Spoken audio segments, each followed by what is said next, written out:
नारायणं नरं चैव नरोत्तमं देवीं सरस्वती व्यासं ततो जयमुदीरये नष्टप्रायेषु भद्रेषु नित्यं भागवत सेवया भगवती उत्तमश्लोके भक्तिर्भवति नैष्टिकी कृष्णाय वासुदेवाय देवकीनन्दनाय च नन्दगोपकुमाराय गोविन्दाय नमो नमः।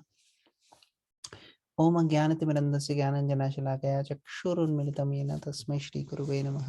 श्रीचैतन्यमनोभीष्टं स्थापितं येन भूतले स्वयं रूपकदा मह्यं ददाति स्वपदान्त वन्देऽहं श्रीगुरु श्रीयुतापदकमलं श्रीगुरून् वैष्णवांश्च श्रीरूपं साग्रजातं सहगण रघुनाथान्वितं तं सजीवं साद्वैतं सावधूतं परिजनसहितं कृष्णचैतन्यदेवं श्रीराधा कृष्णपादान् सहगण ललिता श्रीविशाखानितांश्च हे कृष्ण करुणा सिंधु दीनबंधु जगतपते गोपेश गोपिका कांता राधा कांता नमस्तुते तप्त कांचन गौरांगी राधे वृंदावनेश्वरी वृषभानुसुते देवी प्रणमामि हरिप्रिये वाञ्छाकल्पतरुभ्यश्च कृपा सिन्धुभ्य एव च पतितानां पावनेभ्यो वैष्णवेभ्यो नमो नमः।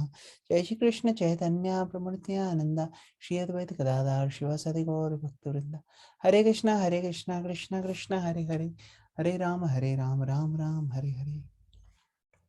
हुकम करोति वाचालं पंगुं लंघयते गिरिमित कृपातमहं वन्दे श्रीगुरुदीनतारिणे परमानंद माधवं Shri Chaitanya ईश्वरम्। Hare Krishna, welcome all the devotees. So yesterday we read first canto 18th chapter. We read till 22 shloka yesterday, so we'll do 23rd. Any volunteers who would like to recite the Sanskrit?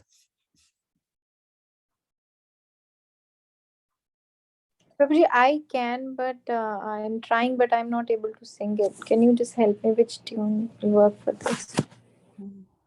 Aham hite, Aham aham. hi prishto rayamanubhavadbhir. Okay, Prabhuji.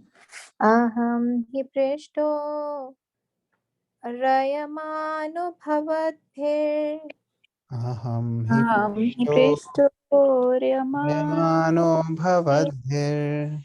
आचक्ष आत्मा वगमो अत्र यावान् चक्षात्मावगमोऽत्र्यावान् नभ पतन्ते आत्मा समं पतैत्रिनाश नाभपतन्त्यात्मा समं पतत्रिणस् तथा समं वेष्णुगतिं विपश्चितः तथा समं विष्णुगतिं विपश्चितः।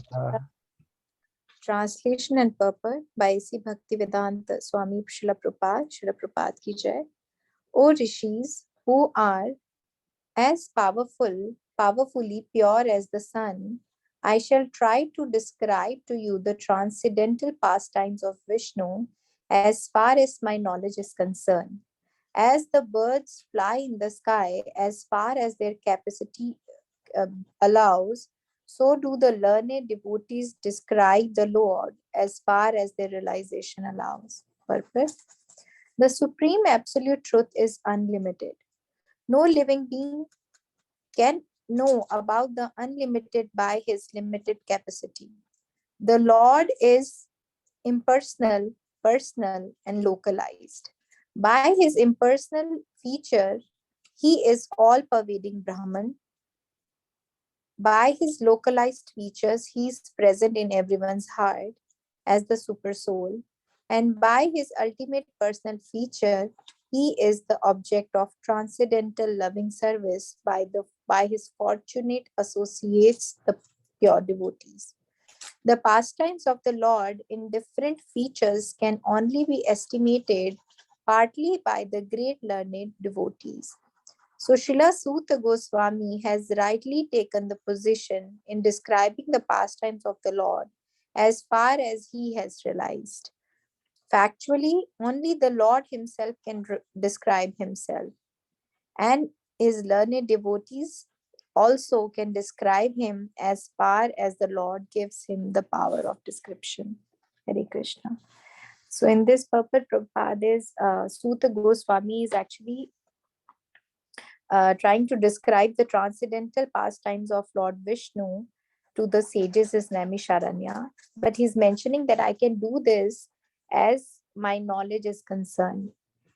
And as the bird fly in the sky as far as their capacity allows. So in this, Sutta Goswami is saying that one can describe the Lord, uh, like Lord has already always given a certain power or intelligence to people, so they can describe about the Lord till up to like their knowledge. And here Sutta Goswami is saying that he has given me certain knowledge and I can describe him as much I know about him, right? And at the end of the purport, Srila Prabhupada is saying that Lord, as far as Lord, factually only the Lord himself can describe himself. So Lord has the full, actually can describe himself completely. But other than Lord, God has given them people limited intelligence and limited power. But the devotees of the Lord has much more intelligence compared to the normal people in the world. So for them, describing God is much easier than the normal people, but they also have some limited like not knowledge, but I think limitation till what they can describe the Lord to people. Hare Krishna. Thank you, Mataji, for reading and sharing. So, Mataji, the last part, they can describe to the extent Lord wants. So that could be unlimited if the Lord wants. Yeah, yes, that is totally. So last line here, it says factually only the Lord himself can describe himself, and his learned devotees also can describe him as far as the Lord gives him the power of description. So it's totally on the will of the Lord. In fact, Lord can empower the devotees to do whatever he wants them to do. So Lord, from most, Leela's pastimes of the Lord, we can see even when Lord personally came, Krishna, he was able to expand himself in so many ways. So there's no doubt about it. 16,108 queens, palaces, and each one of them, Krishna was residing personally, right? And so many other instances we see where Krishna was able to be at multiple places at the same time. That is Krishna. So he can himself be present at several places same time or expand himself. But he can also make arrangements so that the devotees can do that. So Krishna's parents, Nanda Baba, Devaki and Vasudev, even they were there in all the palaces attending Krishna's marriages and participating in the various leelas. So Krishna can empower the devotees just like the way he wants, just like what he does. He can make the devotees to do that too. And therefore here it is mentioned that as far as the Lord gives him the power of description. So we see in a lot of scriptures, scriptural understanding, especially of the Abrahamic religions, Bible, Quran, the most popular understanding of these religion, they say we are the only way. This is the only way by which you can go to get to know the Supreme. And it's not at all very much broad-minded, honestly speaking. But if you see from the Vedic perspective, here it is mentioned. Is mentioned that the Lord, so he's trying to establish, trying to share about the Lord.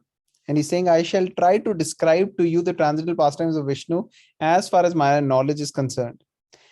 But see, such a nice analogy he's giving that the birds fly in the sky as far as their capacity allows, so do the learned devotees describe the Lord as far as their realizations allow. Which means that the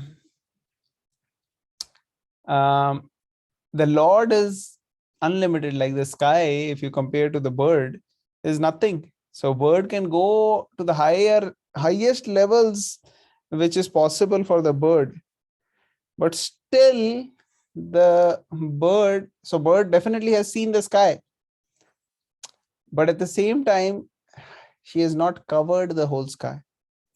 So similarly, there are different saints, different religions which are giving a perspective about the Lord, which in itself may be true if it's a bona fide religion, but at the same time, if they say this is the only way, that is going to make it very narrow-minded, actually, this kind of an understanding.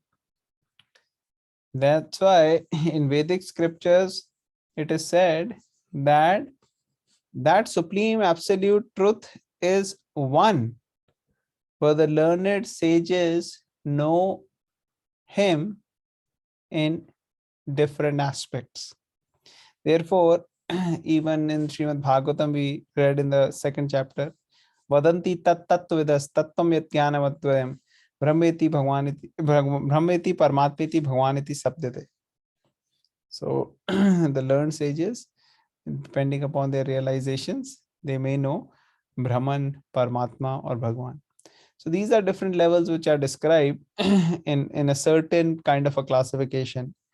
And similarly, there can be different various other realizations based on different other, classification of the Lord. And if we see, the science of Lord is so deep and so vast. We talk about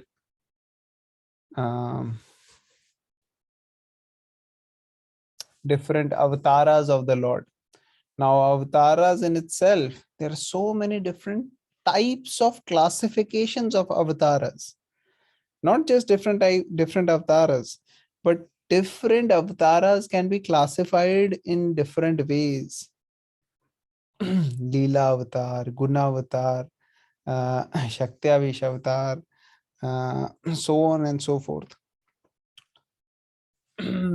And similarly, in Bhagavad Gita, Lord says that I'm just going to tell you, when he's telling Arjun, only very little about myself, because of my the knowledge about Lord's glories, they are unlimited. So Lord is just telling a very small fraction, even in the Bhagavad Gita. And various other scriptures, they actually are elaborating the principles. Now, even the Bhagavad Gita is small, but actually it's giving all the principles which are going to help us go back to Godhead. And those are elaborated in these scriptures, Srimad Bhagavatam, Chaitanya Charitamrita, so on and so forth. So even though the Supreme Lord is unlimited, and the knowledge and the facts about him are unlimited, it is said that Anantashesh, with his unlimited mouths, speaks for the whole day of Brahma and still cannot appropriately and accurately describe the amount of glories and pastimes the Lord, the leelas which the Lord do, even in one moment. So Lord definitely is unlimited. And here Sut Goswami is basically also displaying his humility, but also revealing the greatness of the Lord. So when devotees know the greatness of the Lord, they automatically are humble, because now they know the greatest. So now there is nothing really to be proud about. When we are thinking that we know the glories of the Lord, but still we sense pride within us. That pride is coming because we are properly not realizing, we don't have the realization of the Lord, and therefore we are, even though Lord is unlimited and seeing his glories, our own pride should go away. It's not going away because you're properly not really understanding this very, very important knowledge. And this knowledge, which is Gyan, is not translating it to Vigyan, which is practical knowledge. So the more we associate, the more we hear, chant, read, and intensely cry for the mercy of the Lord, the more we'll see the transformation of our heart, and we'll be able to get more and more realizations. We'll be able to go deeper. So those were a few points which I can share. Anybody else would like to share some points? Hare Krishna. I have a couple points to actually share in this context. Hare Krishna, everyone. Dandavat Pranam.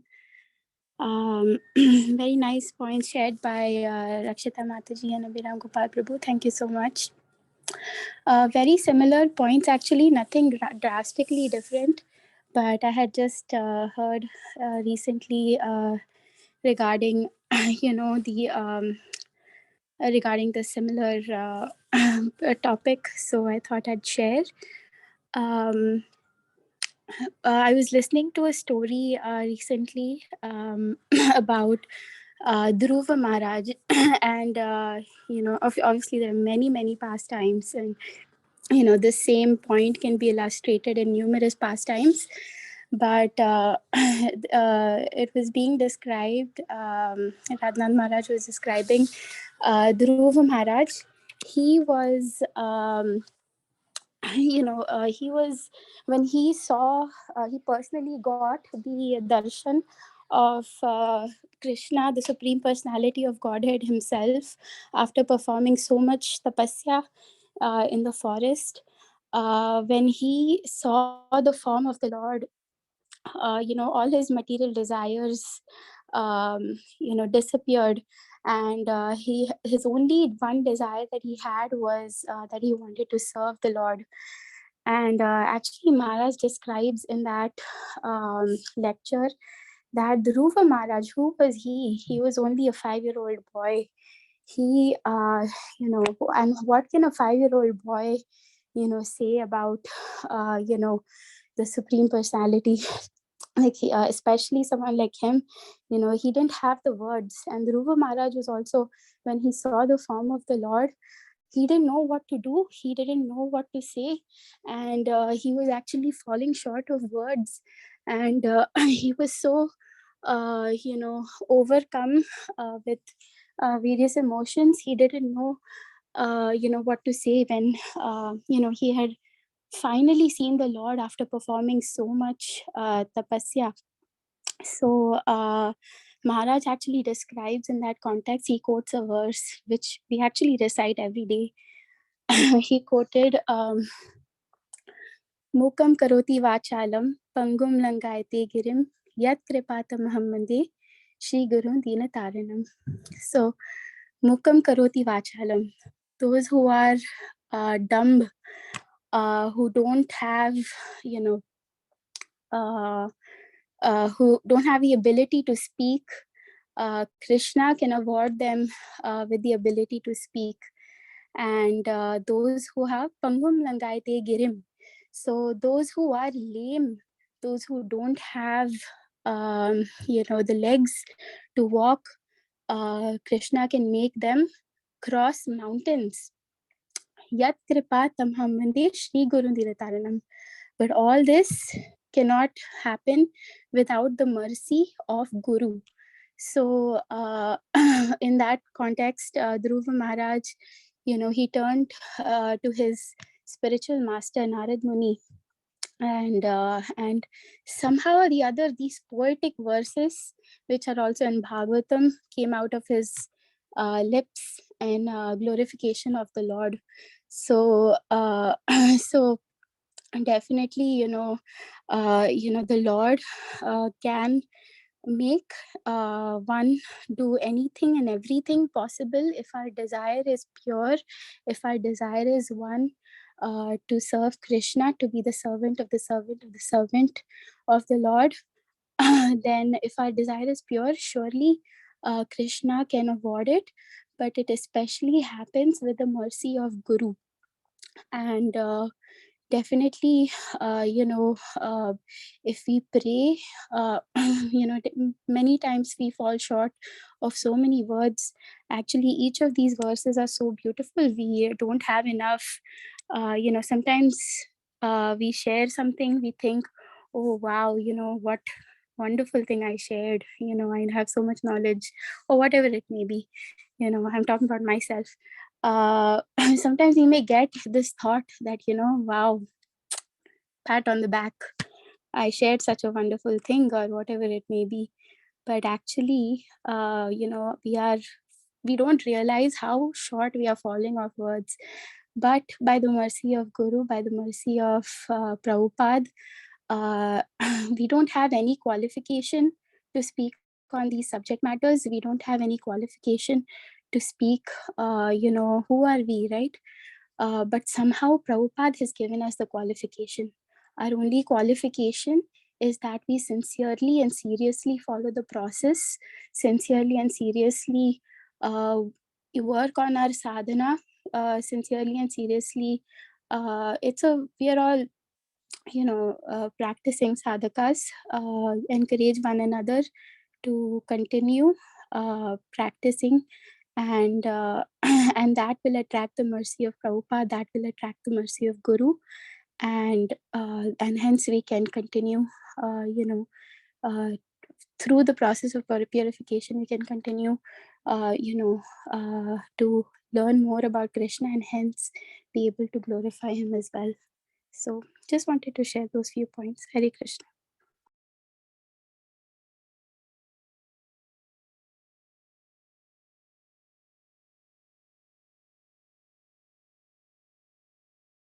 Hare Krishna. Thank you very much for sharing beautiful points.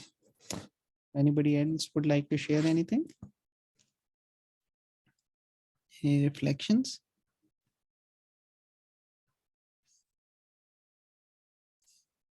Should we move forward? Okay. Who would like to read this? Recite the Sanskrit of the shloka. I can recite, Prabhuji. Go ahead. एकदा धनुरुद्यम्य एकदा धनुरुद्यम्य विचरन् मृग्यां वने विचरन् विचरन् मृग्यां वने मृगान् अनुगता श्रान्ता मृगाननुगतः शान्ता क्षुधितस्तृषितो भृशम् क्षुधितस्तृषितो वृषम् जलाशयम् अकाङ्क्षणा जलाशयमचक्षण प्रविवेश प्रविवेश आश्रमम् ददर्श मुनिमासीनम् ददर्श मुनिम् आसीनं शान्तं मीलितलोचनम् शान्तं मिलितलोचनम्. Translation and purport by His Divine Grace Srila A.C. Bhaktivedanta Swami Prabhupada, Srila Prabhupada Ki Jai. Once upon a time, Maharaj Parikshit, while engaged in hunting in the forest with bow and arrows, became extremely fatigued, hungry, and thirsty while following the stags. While searching for a reservoir of water, he entered the hermitage of the well-known Shamik Rishi and saw the sage sitting silently with closed eyes.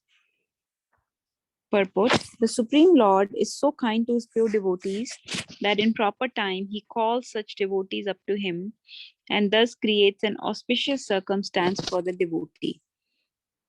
Maharaj Parikshit was a pure devotee of the Lord, and there was no reason for him to become extremely fatigued, hungry, and thirsty, because a devotee of the Lord never becomes perturbed by such bodily demands. But by the desire of the Lord, even such a devotee can become apparently fatigued and thirsty, just to create a situation favorable for his renunciation of worldly activities. One has to give up all the attachment for worldly relations before one is able to go back to Godhead. And thus, when a devotee is too much absorbed in worldly affairs, the Lord creates a situation to cause indifference. The Supreme Lord never forgets his pure devotee, even though he may be engaged in so-called worldly affairs. Sometimes he creates an awkward situation and the devotee becomes obliged to renounce all worldly affairs. The devotee can understand by the signal of the Lord, but others take it to be unfavorable and frustrating. Maharaj Parikshit was to become the medium for the revelation of Srimad Bhagavatam by Lord Sri Krishna as his grandfather Arjuna was the medium for the Bhagavad Gita. Had Arjuna not been taken up with an illusion of family affection by the will of the Lord, the Bhagavad Gita would not have been spoken by the Lord himself for the good of all concerned. Similarly, had Maharaj Parikshit not been fatigued, hungry, and thirsty at this time, Srimad Bhagavatam would not have been spoken by Srila Shukdev Goswami, the prime authority of Srimad Bhagavatam. So this is a prelude to the circumstances under which Srimad Bhagavatam was spoken for the benefit of all concerned. The prelude, therefore, begins with the words, once upon a time.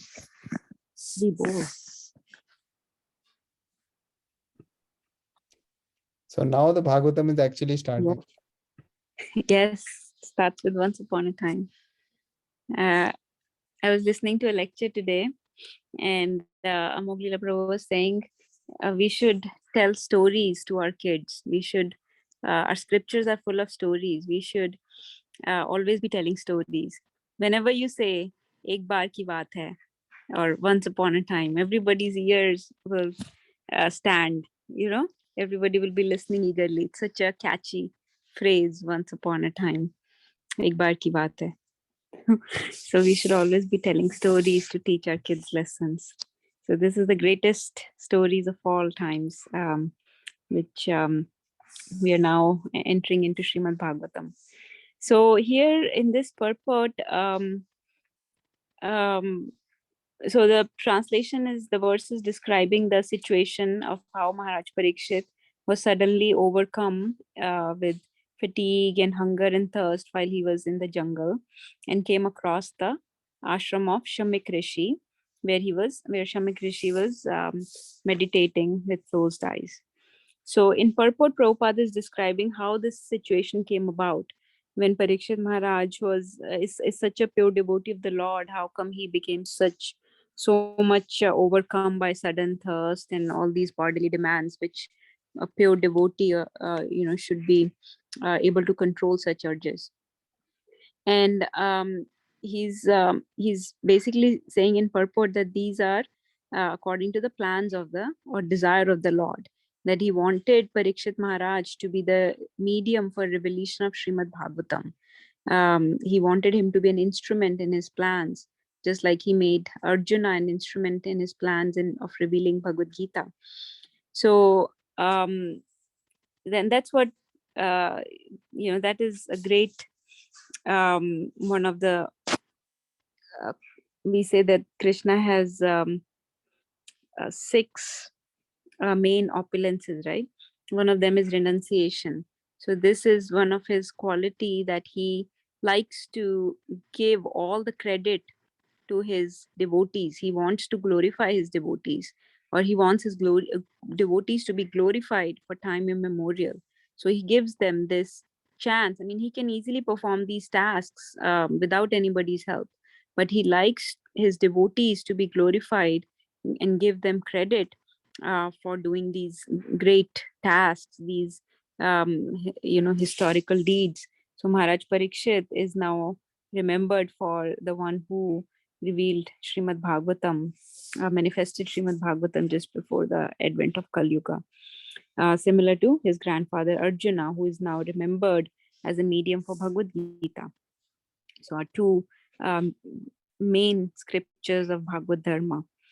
And that is, and then in Prabhupada has also said that these awkward situations which Krishna creates, he creates them to get his devotee out of the worldly affairs. When he sees that it is time for his devotee to renounce these worldly activities, and he takes them out of those affairs and engages him in his service. And those situations may appear very frustrating or miserable to the outside world, but Krishna has his plans for that devotee. So we see in so many situations, not only Parikshit Maharaj, but even in the life of Prabhupada, or so many other devotees, pure devotees of the Lord, that have gone through so much, whether it's in terms of health, or personal relationships, or professional losses, so many things. And I can't remember that shloka, Prabhuji, you can quote the one which says that if Krishna shows extra benediction on his devotee, then he will render you a kinchan, something like that. Comes later on in Bhagavatam. And then Kunti Maharani, she also glorifies that she understands that these situations are created so we can get closer to Krishna, so we can understand the proper nature of this material world, to be dukkhalyam shashvatam, and keep ourselves focused on Krishna. And a pure devotee will take that as an opportunity to engage more in the service of the Lord instead of turning away from him. A materialistic person may turn away from him in a difficult situation and give himself up to worldly things like intoxication, or start blaming the Lord. But a devotee will turn towards the Lord even with more intensity when such difficult situations arise. So she says, Vipada santu ta shashvat tatra tatra jagat, sorry, I'm forgetting. Tatra tatra jagat guru bhavatu darshanam yat syad apunarbhav darshanam. That I would rather take vipadas or problems on me, if with every struggle I get your darshan, because with your darshan, one will never have to come back to this material world again. So that is the mood of a devotee of the Lord. And so in this situation also, one may think that how come Parikshit Maharaj was suddenly so overcome by these bodily problems. It is similar to how Arjuna was overcome by the illusion, or was bewildered on the field. His mind was suddenly uncontrolled at that time. Similarly, Parikshit Maharaj is going through these similar situation at this time. Hare Krishna. Hare Krishna Mataji. Thank you for sharing. Mataji, you were asking Yashaham Anugrahnami Harishyeta Dhanam. Yes, Prabhuji, that one. What number is that? Yasyaham Anugrahnami. Yashaham Anugrahnami. Maybe in the 10th canto. It is 10.8.8.8, Mataji.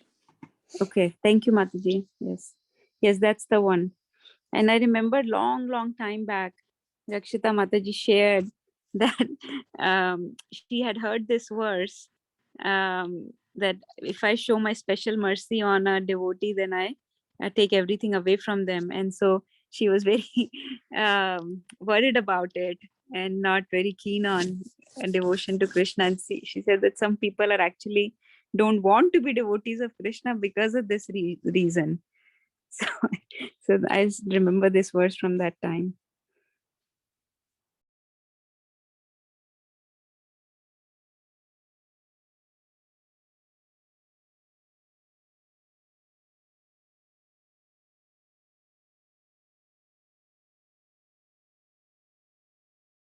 Hare Krishna. Anybody else would like to share? Okay, so we'll go to the next shloka.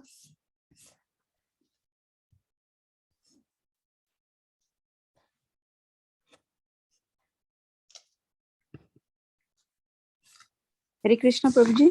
Yes, Mataji, you were saying something? I missed the last part, what you said. You were still saying something? No, I was finished. I was just asking for somebody.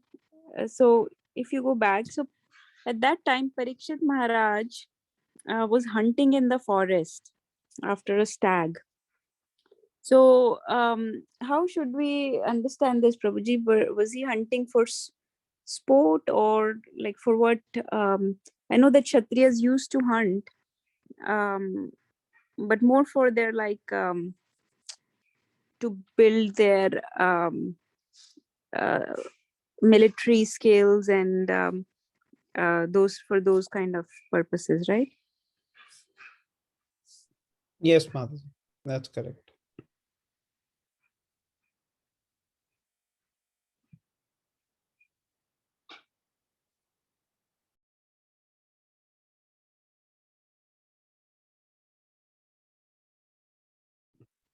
Okay, thank you, Prabhuji.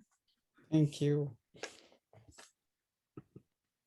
The reason I brought this up is I've been seeing on Facebook these days, especially in Tennessee. I don't know anywhere else, but in Tennessee, at this time, people go hunting a lot. People have been posting pictures of deer hunting and duck hunting, and they take their little kids and they post all these pictures of ducks and deers that they killed, and it's very heartbreaking to see.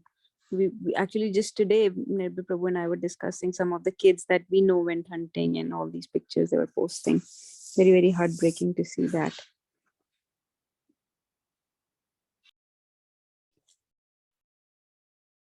Yeah, I think the comparison is very different, as you already mentioned, that the Kshatriyas, they were having weapons in hand, sometimes sword, sometimes, other weapons, and they'll go and challenge many times with wild animals, many times with animals who are coming towards the hermitages of the sages, and that way they will be protecting the sages as well.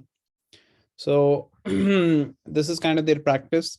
Like we see so much huge amount of money spent for defense purposes by all the different countries, and the actual consequences of the war are very minimally felt by the leaders, by the presidents or the prime ministers. They are not the ones who go out and actually fight. They just sit in their bulletproof cabins where they can sit and do whatever they want to, making decisions for going for a war. And here we see the Kshatriyas, the kings, they go out, and actually they are the people who are leading the army. So they are in front. So they are very well trained, well equipped, and they are trained in this way by going out. Otherwise, how will they get the actual practice of seeing blood and of seeing something which is very close to death, when they are encountering the different kind of animals. And now people are taking their hunting for, actually there is no reason, just for simply cruelty, except causing unnecessary cruelty on the animals. There's no other reason actually. So yeah, we have had in our area also heard about hunting, and I even in my residency I was hearing that sometimes some of these people, they go for hunting and then they'll kill a bear, and then they will there only they will eat the bear.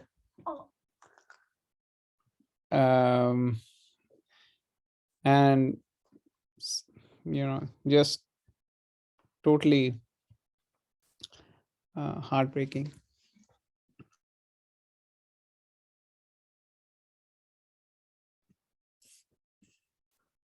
Any other things you want to elaborate, Natasha Mataji? No, Prabhuji, thank you. Okay, so we'll go to the next. This is the next one, right? Okay. Anybody who would like to read the Sanskrit? Let me just make sure that we read the 25th one, right? I think we did. Yes. 24th and 25th were combined. So who would like to read the 26th Sanskrit? Ansh is saying he can read the translation. Hare Krishna Prabhuji, this is Avni. I can read the Sanskrit. Hare Krishna, thank you so much for joining. Hare Krishna. Go ahead. Pratirutyendriya prana Pratiruddhendriya prana manobuddhim uparatam manobuddhim uparatam stanatrayat param praptam stanatrayat param praptam brahma bhutam avikriyam brahmabhutam avikriyam.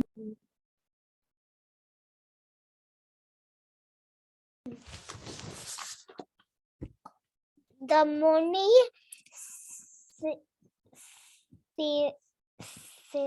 sense organs, breathe, mind, and intelligence were all restrained from material activities, and he was situated and trans apart from the three: wakefulness, dream, and unconsciousness. Having achieved a transcendental position qualitatively equal with supreme or absolute. Thank you so much for reading, Ansh. All right, who will read the purport? Any volunteers? I can read. Please, Madhu, go ahead. Purport. It appears that Muni, in whose hermitage the king entered, was in the yogic trance. The transcendental position is attained by three processes. Only in the process of the gnana, the theoretical knowledge of the transcendence, the process of yoga, or the factual realization of the trance by manipulation of the physiological function of the body. The most approved process of the Bhakti Yoga, or the engagement of senses in the devotional service of the Lord. In Bhagavad Gita, also we have information about the gradual development of perception from matter to living entity. Our material mind and the body develop from the living entity, the soul, and being influenced by the three qualities of the matter. We forget our real identity. The Gnan process, is this Yagna or Gnan? Yagna, right? The Yagna process theoretically speculates about the reality of the soul. The Bhakti Yoga factually engage the spirit soul in activities. The perception of the matter is translated to still subtle stage of senses. The senses are translated into the subtler mind, and then breathing activities and gradual intelligence. Beyond the meditation, restraining the senses, regulating the breathing system, and applying the intelligence to rise to the transcendental position. This transcopes all material activities of the body. The king saw the Muni in that position, and he also saw the Muni as follows. So it will continue, further. So when he saw the Muni was in the yogi. He was like a yogi. He was meditating, and then the transcendental position is processed by the Gnan or the knowledge.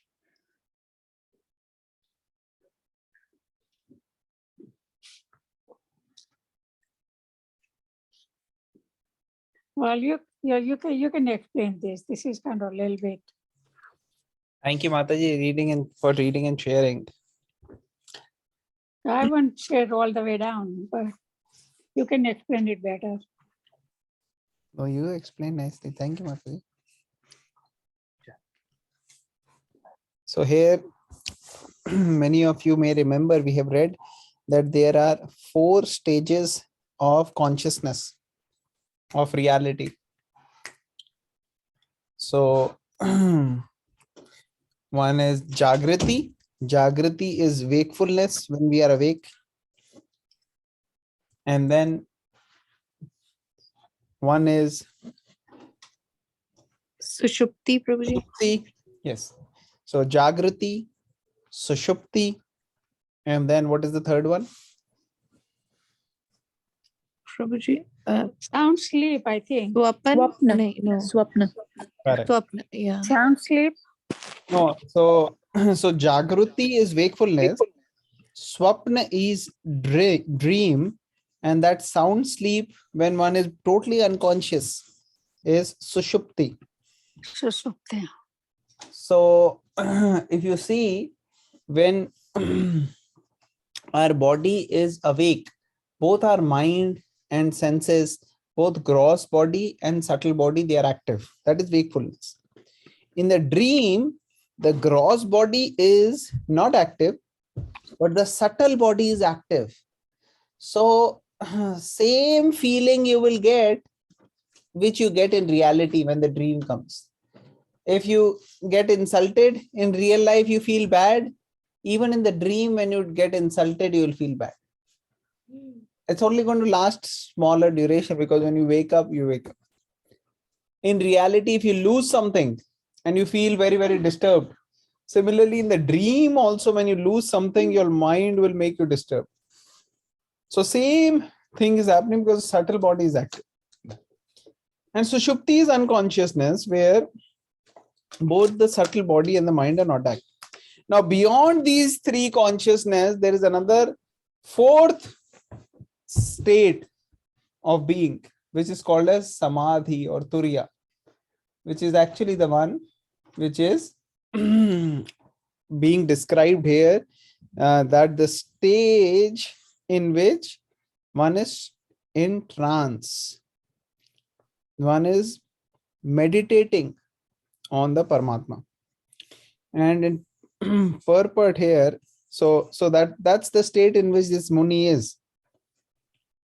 Muni's sense organs, breath, mind, intelligence were all restrained from material activities, and he was situated in trance apart from the 3, having achieved the transcendental position qualitatively equal with the supreme absolute. So when one is able to get into Samadhi, this is a very advanced stage.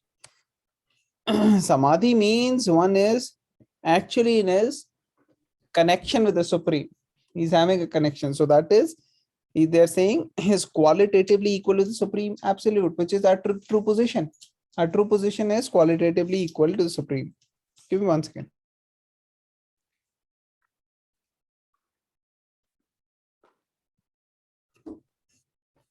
So in the purport Prabhupada is mentioning, it appears that the Muni in whose hermitage the king entered was in yogic trance.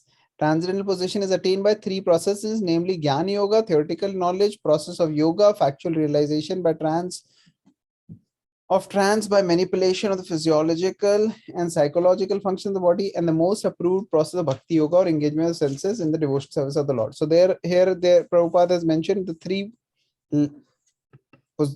processes: Jnana Yoga, then next is the Ashtanga Yoga or the yoga of realization, and then last is Bhakti Yoga. In the Bhagavad Gita also we have information: gradual development of perception of matter to reality. Our mind and body develop from living entity soul, being influenced by the three qualities of matter. We forget our real identity.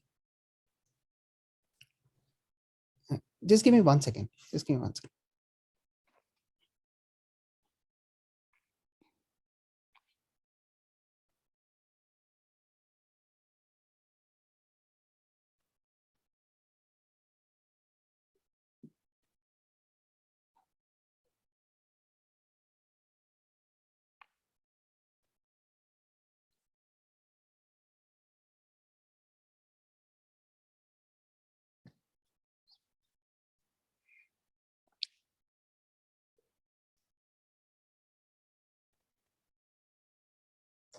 Sorry, I was sorry for the interruption. I was getting distracted. So, talking about the three processes: one is the Jnana Yoga, one is the Ashtanga Yoga, or the process or factual realization of trance. Here, Prabhupada is saying manipulation of physiological and psychological functions of the body, which is the asana and the pranayam, and then the Bhakti Yoga, most approved, Prabhupada is saying. Then Prabhupada is quoting Bhagavad Gita, and he's saying our material mind and body develop from living entities, soul, and being influenced by the three qualities of matter. We forget our real identity. So, so basically, in normal circumstances, we are very conditioned. We forget our real constitutional position. But by the different methods of these yoga means to connect to Supreme Lord, we are actually reviving and we are coming to the coming closer to the Lord. So here it says Jnana process theoretically speculates about the reality of the soul. So Jnana means while they are supposed to get Jnana by getting knowledge, it has to advance further and go from Jnana to Ashtanga to Bhakti. But if one stays there only, then one gets a little theoretical knowledge, but then one starts speculating. So theoretical speculation comes. And in Bhakti Yoga, one actually engages in the activities which are fulfilling the real constitutional position of the living entity, the soul. The perception of matter is transcendental to still subtler states of senses. So here is mentioned the perception of matter is transcended to still subtler states of the senses. So the senses are transcended to the subtler mind, and then to breathing activities, and gradually to intelligence. So basically, this is the whole process Prabhupada is describing, that how more subtle and subtle level of perception one achieves by these processes, this yoga process. Beyond the intelligence, the living soul is realized by the mechanical activities of the yoga system, a practice of meditation, restraining the senses, regulating the breathing, applying intelligence to rise transcendental position. This trance stops all material activities of the body. The king saw the Muni in that position. He also saw the Muni as follows. So this Muni, he's basically practicing this yoga process, and he's advancing at a very high level. So he's a yogi here. That is what is described, and Prabhupada is basically giving an insight to the different yoga processes.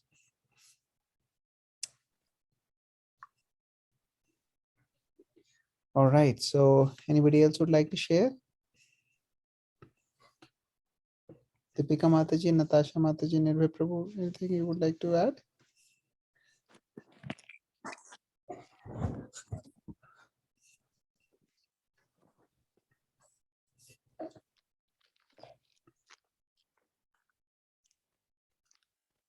No, Prabhuji, you explained everything.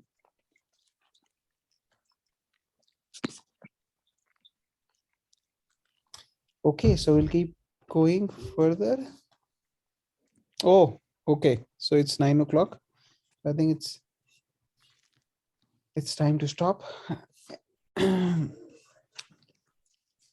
Anybody would like to bring up any further points before we end? Any questions, comments, any other reflections on what we read today?